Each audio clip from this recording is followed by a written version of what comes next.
I was just thinking. Fans, welcome to Sports Surge. We're here again. Going to talk about some golf starting out because we have something really big happening this coming Monday. Yeah, David Bates, Jr. at Campbell County, has played really well all season long. Right there with Jack Leach, most weeks, most matches. Had a 77 at the district. Came out and had his best day at regionals, and that's really when you want to have your best day if you're going to have a great day, and he did it. He shot a 72, and he qualified to go to the state golf championships, one of 3 people that qualified individually from that region. And of course, Farragut went as the team, and that was kind of expected. They're a very senior-heavy team, and they're actually usually the team that goes to state out of our region. Also, Sadie Cox was really close to qualifying as an individual.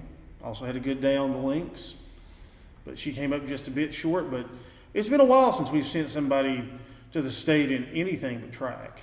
Yeah, and it's just a really, really good day for David. He said he got hot, and that's just what you have to do sometimes in any sport, but especially in golf. I mean, it was very windy over at the course in Loudoun County, and he talked about it with us after his match about the 17th and especially the 18th hole when he had to have a birdie on the 18th hole to qualify. And he gets to the 18th tee, and it's up a pretty good incline. A lot of holes were uphill over there, and there's just this strong wind blowing straight down the fairway towards him. And David's not a big kid. He's kind of small, but man, he's got a really big driver, and he hits bigger than he is. Right, and you know, golf's a technique sport, and of course, in anything, strength makes a big deal. And I've got a friend that we literally used to go hustle people at the driving range when we were at UT. But you can also overcome strength with technique, and that's what David does. And I'm very excited to see what he's going to do in Murfreesboro next week. And like I said, it's just a big deal because it's been so long since we've sent anybody to state in anything except track. Well, it's a loaded field in Murfreesboro. I mean, honestly, there was an individual qualifier, I think, from Bearden who shot a 68 on the day. I think he's going to UT or UT Chattanooga. There's just a bunch of high-level college golfers that are seniors are going to be going to college that'll be in this region. But David may get hot again, and you never know. The course sometimes, you're always playing the course. You're not playing other players when you play golf. And sometimes the course just wins against you no matter how good you are. I mean, Tiger Woods goes out and shoots 80s. Jack Nicklaus, he shoots 80s. The best that ever played sometimes have bad days. The course wins, and that's what happened to some of the golfers on Friday or on Monday. Pardon me. The course got them, but David played it straight, hit fairways, landed on greens. He said that 18th shot, his second shot on the 18th, he said he got a bigger club than he would normally use because it was going into that strong wind. He said it looked like the ball just hung up right over the pin and dropped straight down. And it's just good technique. You put a little backspin on the ball. That way when it hits the green, if you hit it long, it's going to spin back towards it. And David just did a really good job. And congratulations to him. That's like you said, state is rare for anybody to come around. Only 3 people qualify if you don't go as a team. 7 people total qualify, basically. That's out of teams from Campbell, Scott, Union, Knox, Blunt, Sevier, just a ton of counties. I want to say the population in that in this metro area that this came out of, these 7 kids came out of, is a little over 1 million people. So just really, really big accomplishment for David. Now, before we go on, let's talk about the folks that made a myriad of events possible this week, including Campbell County versus Carnes, the Egg Bowl, and this episode of Sports Surgeon. That's our good friends at Lindsay's Carpet. Lindsay's Carpet. And paint. You can get your 1995 Benjamin Moore paint there. It starts at $19.95. They're an authorized dealer in town. Any carpet you need, any kind of flooring at all. Great local business. Gosh, they've been here forever. I mean, it's a family-run business. Great people. They support Cougar Athletics, Owls, Eagles, any athletics in the county. They support, and they supported us this week big time to come up and let us broadcast the Cougar game and just let us do a lot of stuff we do. So, thanks to those people at Lindsay's Carpet and Paint. Yeah. I actually went in to talk to Scott about some unrelated stuff to sports and everything a few days ago, and we were reminiscing. Scott isn't just the owner. If you're getting carpet, there's a good chance Scott's going to be the one to come and measure your house for the carpet.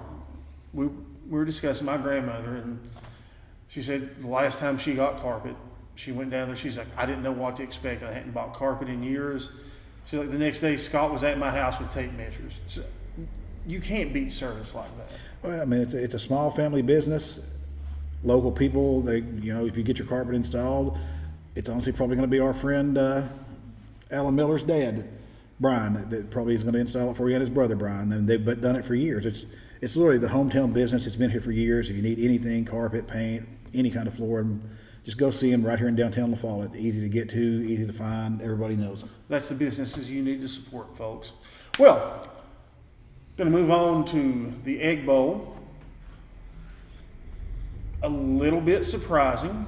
It's the closest Egg Bowl we've seen probably since Cody Parker was actually the coach at La Follette and Ethan Jeffers was his quarterback.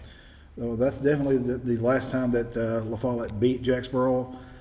And really, a lot of the games since then haven't been in very much doubt. But this one was. And Jacksboro is a really well-coached, highly talented team loaded with 8th graders. And La Follette's the same, but La Follette's loaded with 7th graders. So La Follette did a really good job.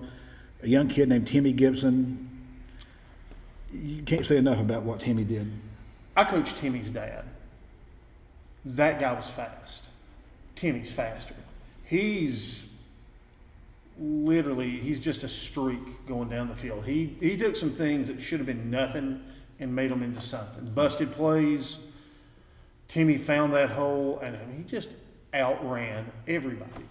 It was surprising because Keegan Nelson's the Owls quarterback normally, and they played Timmy Sum at quarterback as the years went on, but they put him in basically at quarterback full time and moved Keegan Nelson out to wide receiver, and Keegan caught a bunch of tough passes, leaping grabs. I think Keegan caught a 2-point conversion. And, it's something when your quarterback can go out. Keegan's not a big kid either. He can jump, and he got up over some Eagle defenders. In Jacksboro, obviously they won, so they had a good game. Eli Dortmund really emerged. And the favored target of Jacksboro is Riley Wolfenbarker. Riley injured his shoulder very early in the game, went out, probably done for the season. Yeah, Riley had a touchdown catch, and he did go out. And, we hate that for Riley. He's a good kid, really big-time key player for Jacksboro. But, Jacksboro soldiered on. Eli Dortmund's a big kid. He's a big linebacker. He looked like he'd be that tight end role, but he lines up out wide because he's pretty fast, too. He's sort of that Elijah Fillins type player. He just had a show-out game. It reminds me of Desmond Gilbert or his brother Peyton Gilbert.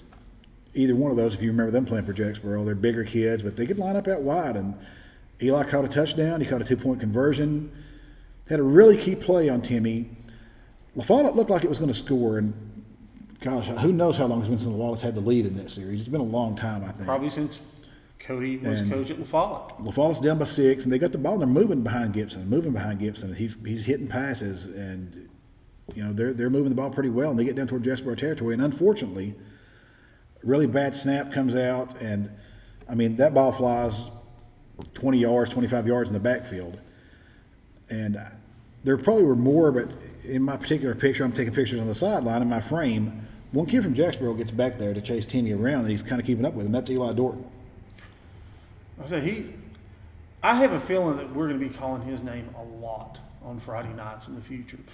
Another kid for Jacksboro that did really well was Keegan Cowan, the running back, who unfortunately was not on the roster, so got a lot of great nicknames from Daniel and Wes during the game, and they referred to him rightly so as like a bowling ball.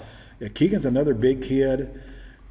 He just came in, and if you watched our Carnes coverage on Thursday the night before and watched C.J. Allen running over people, Keegan came in and he was running over some people. I said he's another one I have a feeling in the not so distant future we're going to be talking about him on Fridays. But it was just great to see a game where both schools come out. They both play hard. They're both very competitive. And we see it on here several weeks in a row that Coach Garrison Hayes at La Follette, he's really turned that program around, and he has the kids believing that they can win. and the kids are happy, the kids are laughing, the kids are playing hard, and that's what you want out of your coach for any level of sport. Oh, that's so important. I mean, if you're miserable as a player, you're not going to give it your best. And that's at Jacksboro. We always kind of had a structure. You had the coach that pushed really hard. I mean, he wasn't mean to the kids. He was the discipline guy. He was the driver. You'd have another coach, usually me, that would come in and, if it looked like the kid was getting beat down by being driven, lift them back up. And I think you're seeing some of that at La Follette. I've always seen it at Jacksboro. Obviously, I've been around that program literally my entire life. La Follette just never had a lot of stability. They've had good coaches, but the coaches don't last long. Hopefully Garrison sticks around. He teaches at La Follette, which makes a big difference in able to, interact with the kids during the day. You get the kids out. You don't see them in the halls really anymore because of the COVID restrictions. They kind of stay in the same classroom a lot.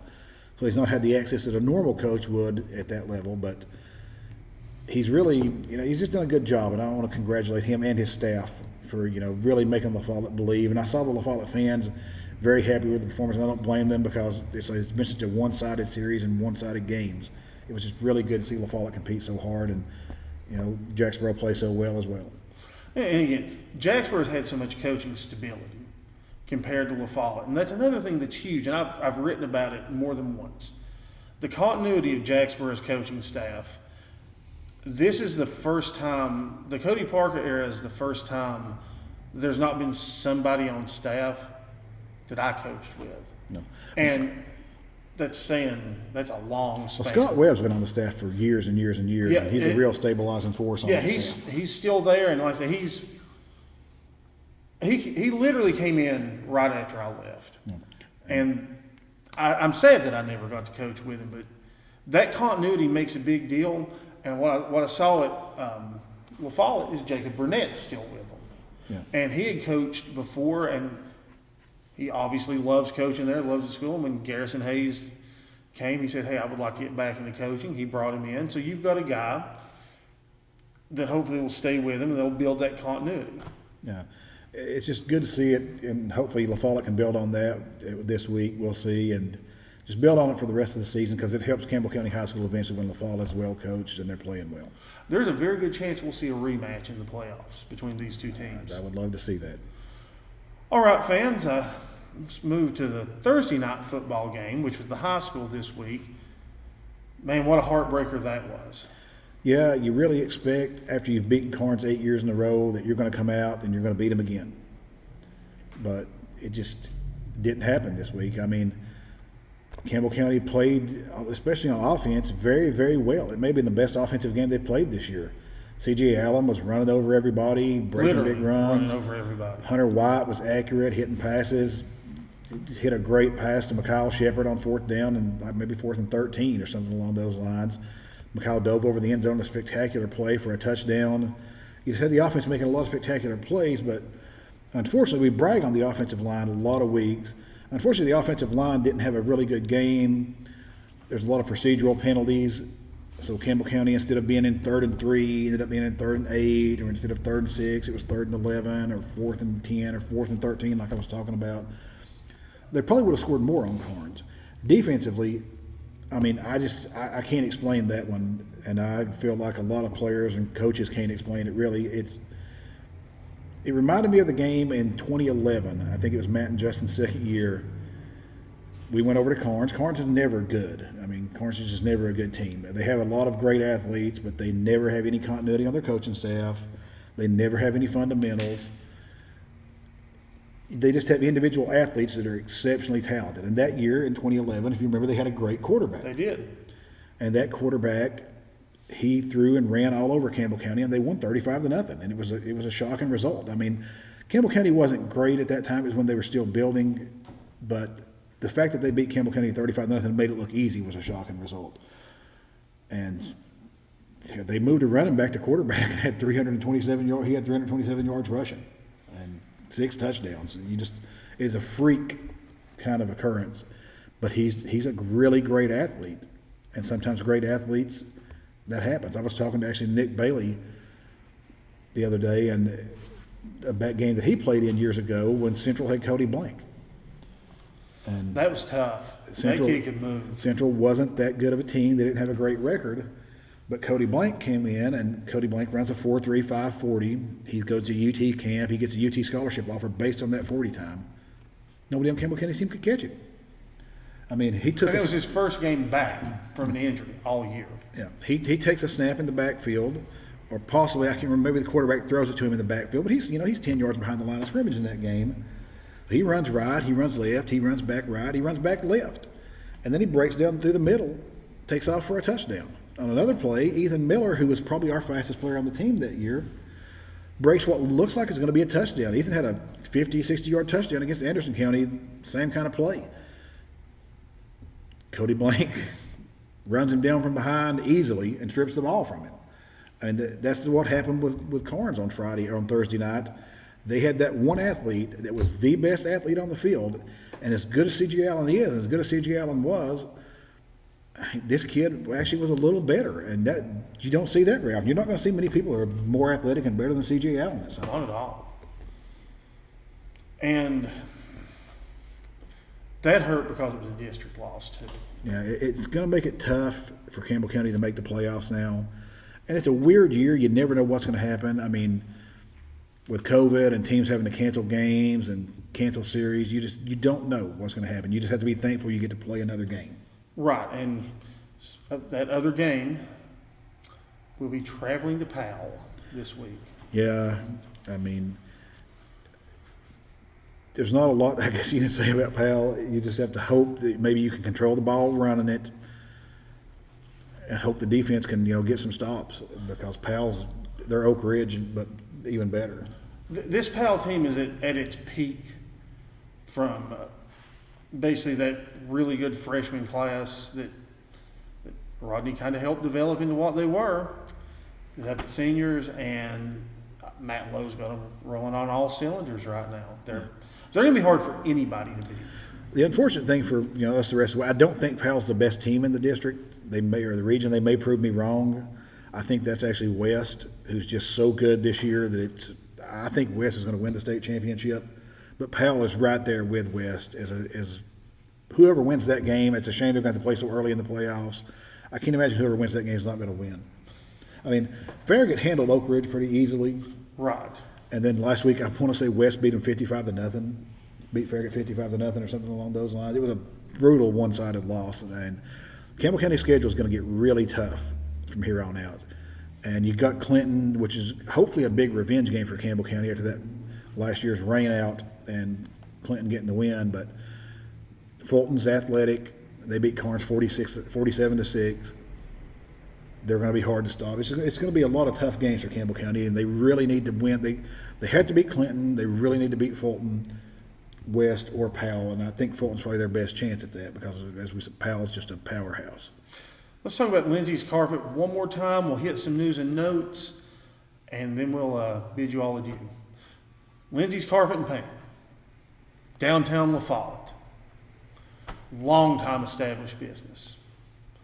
You literally walk in, they've got all the carpet, linoleum samples, anything you need to look at is right there. Scott is extremely knowledgeable. His staff is extremely knowledgeable. And again, they've been in business so long, and it's a core group that's basically always been there. And that's what makes them such a great local business, and that's why they deserve your support. Local installers, they employ a lot of local people, and it's your friends. It's your friends in the community that you know well. They're going to be the ones that are in your house making measurements, as you said, with Scott actually coming and doing the measurements at times. And they have local installers. It's just going to be faces you know and faces you can trust. If anything ever goes wrong, you can go right down here to Central Avenue in La Follette. They're where they've always been and where they're going to be for years to come. And it's just a great business, and we couldn't do this without them and all the other businesses support the volunteer times. So, we're very thankful for all of those guys. This week, bittersweet. Two of our teams have had their senior nights now. Last night, volleyball said goodbye to a pair of seniors. Always tough to say goodbye to seniors. And tonight, soccer had theirs, and they said goodbye to 9 seniors. All but one were 4-year players. Yeah. And the one that wasn't was not a 4-year player She's due a to 3-year injury. player. Yeah. But you hate to see them go. You get used to these people. I see them all the time at games and on the sidelines, and it's always bittersweet when their senior night comes around. You're happy for them that they've made it through, and especially this year when you didn't know if you're going to have a senior night. A lot of schools actually started trying to have senior nights really early, and matter of fact, Campbell County senior night got moved because Halls had to cancel their season or end their season or whatever. Halls is on distance learning and it's not getting to play. We should say I don't know for sure if their season's going to be over or not, but Well, it probably is because tournament starts. maybe they'll be So, back for that. I don't know. that's true. It's just you never know what you're going to get, and I'm glad to see those Campbell County teams get those senior nights. The golf team didn't have a senior on it, which is a very big positive for them. And we'll have Cougar football senior night soon. It was 8th grade night for Jacksboro this week. It was supposed to be a Jacksboro home game, of course, and that was their final in-town appearance in the season. Right. I mean, in the most technical sense, it was a Jacksboro home game. Yes, it was in a neutral site. Next year, it's going to be a La Follette home game at a neutral site. And if it's La Follette's last home game, it should be their 8th grade night as well. That's the way 8th grade nights work. And especially this year, a lot more people got to see this game because it was a neutral there was a site. big crowd for the Jacksboro La Follette game. I believe there were more people there than there were for the Campbell County Carnes game. And it was just good. I'm glad they're doing it at the high school. I see them do it every year, especially with that new turf coming in. It should be really nice. My feet won't get so wet when it's raining. That's always a big plus. It's a big plus for me. But I guess that's about it for this week's Sporting it is. Lives. We'll be wrapping it up. Next week, we'll have results from the golf tournament. Cougars Pal, middle school football is playing. And there's still some soccer and volleyball left, just no more home games. So we'll have all that. And we'll tell you this next week. We're not for sure if it's going to work out yet, but we're going to try to do this live next week. And you get ready if you have any questions for us, have anything you want to talk about from the game. Hopefully you'll tune in and watch us live. Fans, we thank you for watching tonight. We'll see you soon.